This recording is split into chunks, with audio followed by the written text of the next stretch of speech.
What's up, everybody? Today's video is going to be all about trying to figure out why your baby lies so bad. Throw your hands up in the sky. Hey, what's up, guys? It's your girl Peaches, and I'm finally back doing another video. It's been a minute since I've done one because I'm in school. I got a busy toddler now. She talking now. She keep getting stuck underneath my bed. It's just been a lot. But I miss you guys. I miss giving you content. I've been getting asked, when am I going to do another video? So I was brainstorming on some different ideas. And it was between two things. And I'm going to go ahead and I'm going to do both videos. But I wanted to tackle this one first. We're going to get into tantrums soon because Casey has finally experienced her toddler meltdown. And ever since that first one she had, it's just been a daily thing. Not all day, but at least once a day, she is having a tantrum. So my next video, we're going to talk about tantrums, but in this video, we are going to try to discuss and figure out why your child lies so bad. But before we get into that, I did want to give everybody a humongous thank you for donating to my little fundraiser giveaway that I'm doing for some kids at a local school here in Durham and Wake County. I'm giving away 50 books, and that could have not been possible if it had not been for all of my amazing YouTube friends, all of my amazing Facebook and Instagram friends who donated to this cause to bless these kids with the book of memories of my mommy. My mom died November 12, 2003. So you can imagine that first Thanksgiving and Christmas was crazy rough. So many kids this year have lost their parents to violence, to COVID, to breast cancer, to other illnesses, fatal car accidents and everything like that. So with it just being a shit show of a year, we've lost so many heroes and that we are entertained by and who are philanthropists and humanitarians. This is just not the time to lose our close loved ones. So I really wanted to reach out to the youth and do that for them, and you guys made it possible, so thank you. So let's get into why does my child lie? And so let's break it down. Let's pause for a second and really look at a lie. A lie is just a statement that is untrue, but it also has to have the intent to deceive you, to make you think something else, to throw you off your game, to shake you up. It has almost a malicious purpose. So when we look at our children and we're trying to figure out why do they keep lying to us, we have to ask ourselves, is my child truly trying to deceive me? Are they truly being malicious towards me? Are they truly gaslighting me and playing games with my mind? That's a question you have to ask yourself. Sometimes, yes, that is true. But I will tell you, 8 times out of 10, that is not the intent for why your child is being dishonest with you. Now, I say this in almost every video because I really need us to get this, that if you are a parent that spanks, pops, hits, thumps, that is going to be one reason why your child is not honest with you. Because we are humans, we have impulses, we have things that we just want to do. We just want to be disobedient sometimes. All of us are disobedient in our ways. You know you're supposed to be working at 9 o'clock. You don't get there till 9:05 because you had to get your coffee from Starbucks and you dare somebody to say something to you. You're being disobedient. Nobody's popping you. Nobody's hitting you. Nobody's threatening you. So with that being said, yes, all lies do have consequences, and we have to figure out what are appropriate consequences to get my child to stop lying and in turn be honest. What is going to be your child's consequence? Because consequences can be good and bad. What is going to be my child's consequence for being honest? It's just like if you work out, the consequence of working out, the punishment for working out is current pain, and then you also lose weight. You get a reward for it. But that's a consequence. That's a byproduct of what you do. So if they lie, there should be a proper consequence for not telling the truth. If they tell the truth, there should be a consequence in the end, but it should be a positive one. It doesn't have to be a gift. It doesn't have to be a treat. It could just be words of encouragement and praise for doing something that is positive. Now, most parents also realize that they just want their kids to be honest. Just tell mommy the truth. Mommy will be okay. But I want to ask you, can you even handle the truth? Honestly, because imagine this, your children live in their truth every day. Getting up, going to the bathroom, handling their hygiene, putting on their clothes, making little mistakes like not tying their shoes and not paying attention to it, spilling a drink, not throwing their trash away, not cleaning their room. That's truth. That is their living truth. It's truth that you can see. It's truth that didn't have to be provoked. It just is what it is. And they see how you react to their truth every day. So if you come in their room, why is this room so messy? It's so nasty in here. Clean up right now. And you're already yelling. Why, if they did something that they know they weren't supposed to do, and then you ask them, did you take a cookie out of that cookie jar after I told you not to? Why would they want to tell you the truth if they see how you react to their truth all day long? They don't feel like hearing you yell. They don't feel like hearing you fuss, so they lie to disarm you. They lie because they want peace. They lie because they want to just be able to exist without being fussed at for whatever it is their truth. I want the truth! You can't handle the truth! In these instances, you have to ask yourself, why is my child lying to me? What is the outcome that they're hoping for? What is it that they need to stop lying to me, to feel comfortable with telling me the truth? What is it that I need to do about my own approach to things that can change these situations so that we can communicate better with one another? And in most instances, your children are lying to you because they have no control over their lives. They want to be able to make some decisions for themselves. And so you as a parent have to create situations where you are giving them choices and they are becoming in a partnership with you, because we are a family. It's not a dictatorship. At least it shouldn't be, because dictatorships don't really work out because the people are never happy with whoever is their dictator. People like to be able to have choices. People want to have freedom. And your children want the same thing. And it's your job as a parent to provide them with healthy choices for them to choose from so that they can learn how to make decisions for themselves that are healthy for their lives. And so we have to provide those opportunities so that they can practice them and become better for them. So let's run this scenario. Mom gets home from work, babysitter leaves. Hey, Jamar, I picked up some stuff for dinner. I'm about to cook. Let me go get cleaned up. I got some cookies for you to eat after you eat. So just let me get cleaned up and I'm gonna cook dinner and then you can have one. Mom goes upstairs, gets cleaned up, comes back down, sees a cookie is missing from the pack. It's a 6-pack of cookies. Clearly, ain't nobody else here. The babysitter already left. Daddy's still at work. Other mama's still at work. Where'd the cookie go? Ain't nobody took it but Jamar. Mom says, Jamar, did you eat a cookie out of this pack? So already we have attitude, we're questioning, or intent, like, I dare you lie to me because you know that I know that you took a cookie out of this pack. Jamar goes, I don't know. I ain't taking no cookie. I ain't eating nothing. Crumbs all over his mouth, all over his shirt, on the floor. Jamar ate that cookie, and we know he did. So why is he lying? He's lying because he doesn't want to hear you fuss. He wants to keep the peace. He made a choice for himself to say, hey, I don't want to wait till dinner's done. I want my cookie now.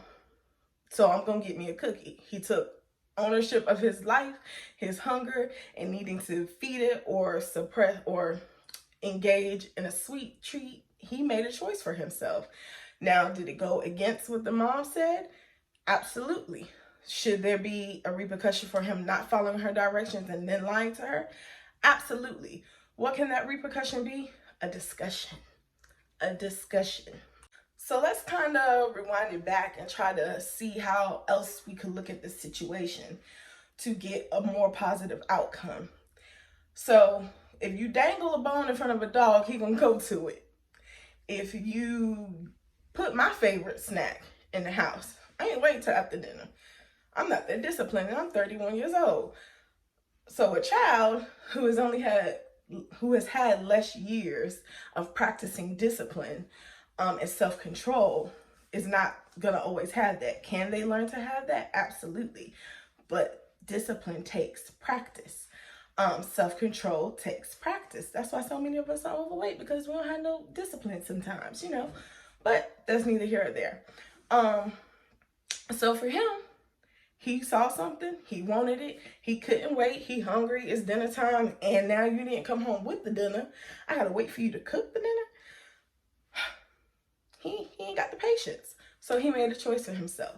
What could have been done differently? When mom came home, it could have been, hey Jamar, I brought some cookies for you to eat after dinner. But if you want one now, you can have one. You just can't have one after dinner. She might be trying to control his sugar intake. I get it. I'm here for that. So you give him a choice, because mom didn't ask, hey baby, are you hungry? Do you need a snack? She didn't check and see what his state of mind was, how he was from the day, anything. She don't know when the last time the babysitter fed him or anything. Make sure you have a clear understanding. Communicate with your child. Again, we're not running dictatorships around here, because dictatorships don't work. We're a family. It's a partnership. We all are helping each other. Communicate with your children. They learn to communicate with you by how you communicate with them. You have to lead that. You have to guide that. We are not born knowing how to communicate. Even as an adult in a relationship with a grown ass man, we still have to work on our communication with each other, because our styles are so different. It's some things I don't think I need to tell him. It's some things he think he don't need to tell me. And then we like, I need you to tell me this. Oh, okay. We're still learning. You and your children have to do the same thing. So you come in, you check with them. Are you hungry now? Do you want your snack now or after dinner? And then he can make a choice for himself to say, hey, you know what? I am going to have it now, and I just won't have one after dinner. Now, some of you are saying, I do that, Peaches. I do that all the time. And then after dinner, he still be asking for it and be crying and throwing a tantrum. And you know what? That's fine. He has to learn to stick to his word. Don't be afraid of temper tantrums. And this is why I'm going to do the video on temper tantrums, because we are trying to do the right thing and we don't like the results of doing the right thing.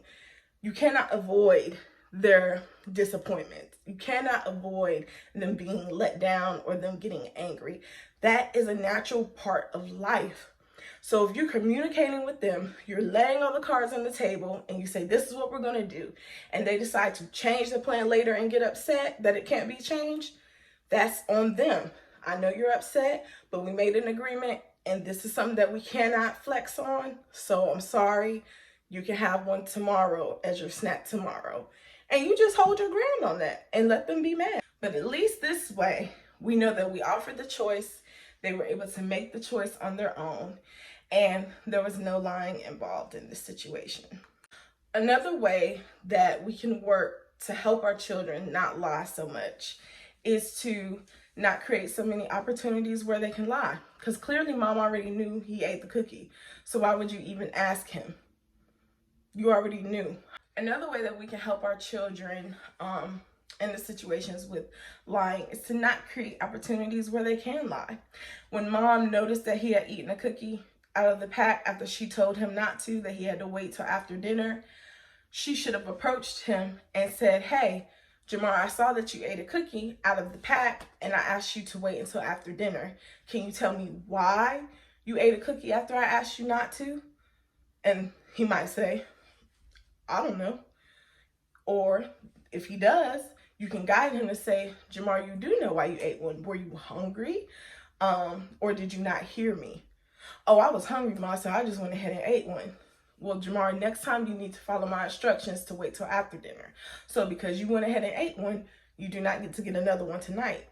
That's his consequence. You ate one earlier, you don't get to get another one. And so in this situation of disobedience, the punishment must fit the crime. Some parents will be like, you went against my word and what I said, you can't watch TV for a week. That has nothing to do with eating a cookie. Like, our punishments have to fit the crime. So because he ate a cookie tonight, he does not get one after dinner like he was originally supposed to. And maybe he won't get a cookie tomorrow, and you put them up so that he cannot get into them. We have to help our children be disciplined. This is how they learn self-control. This is how they learn to follow instructions the first time, is through our communication and proper consequences that fit the crime.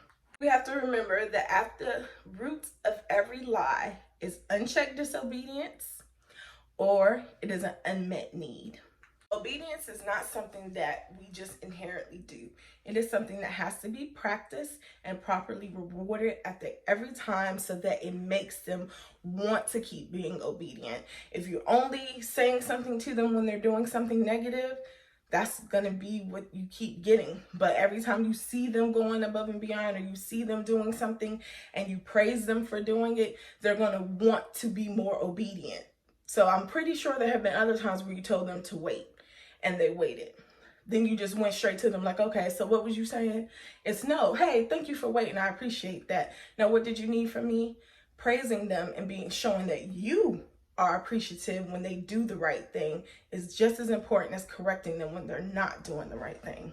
And as you're practicing that obedience, you have to also make sure that you are fitting and filling their needs by asking questions so that you're communicating with them and giving them an opportunity to express to you what it is they need and compromising on how those needs can be met. Because sometimes our kids just be doing the most. But it's our job to be able to find out what we can give them to help them. Let's recap. Why is my child lying? Because of unchecked disobedience over time. Possibly because of like permissive parenting, as we talked about in my early video that I will tag below. Another reason our child is lying because they're afraid of disturbing their peace and being yelled at. Another reason that they're lying is because they feel like they have no control of their life. You're not presenting enough choices. You're not communicating with them enough to help them make a decision about their own life. And the fourth reason is just them having an unmet need that you would discover through the proper channels of communication and providing those choices for them. So to get your child to be more obedient, to check that unchecked disobedience, you have to make sure that you're providing consequences that fit the crime. Because as long as you are super extreme, we think whenever our child tells a little white lie or any type of lie, that the more extreme the punishment is, the more that they won't want to do it. But that is really counteractive, because all it makes them want to do is be more sneakier to not get caught in what it is that they're going to do, so that they don't get this extreme punishment. Do not give extreme punishments that do not fit the crime of what they've done. It's counterproductive. You also need to check how many restrictions you're placing on your children. If it's always don't do this, don't do this, don't do that, don't do this. Didn't I tell you don't do that either? It's too many restrictions on them. They feel tied down, and it makes them anxious. Like, well, I don't know what to do. I can't never do anything. I just have to sit here. You have to, one, limit the restrictions that you're placing on them. And then two, make sure that they know what is available for them to do. Instead of, well, just figure it out, honey. That's not the way. Let's communicate with our children. Let's set those boundaries into place, proper boundaries into place. And also allow them to establish their own boundaries, and you need to respect them as well, because respect goes both ways. You are constantly doing things that's making your child feel disrespected. They do not feel inclined to respect you in return. And you can say, well, they're just a child and I'm the mama. They have to respect me. Nobody respects somebody that they feel disrespected by. Half of us hate the president. We have no respect for that man. Why? Because he has not shown himself to respect anybody else. We all have had bosses that we have no respect for because they have totally disregarded how other people may feel. We have no respect for them. There are coworkers that you have no respect for because they do not show any respect for anybody else. So do not think because you feed, clothe somebody that you are entitled to their respect, because respect is earned no matter the age gap. So I hope all of this was really clear and everything was easily understood. If you have any more questions, make sure you put them down in the comment section and I'll respond to you. You can always email me at owner@peachesdean.com. And if you need a parenting session, always reach out to me via my website, peachesdean.com, and book your consult. Throw your hands up in the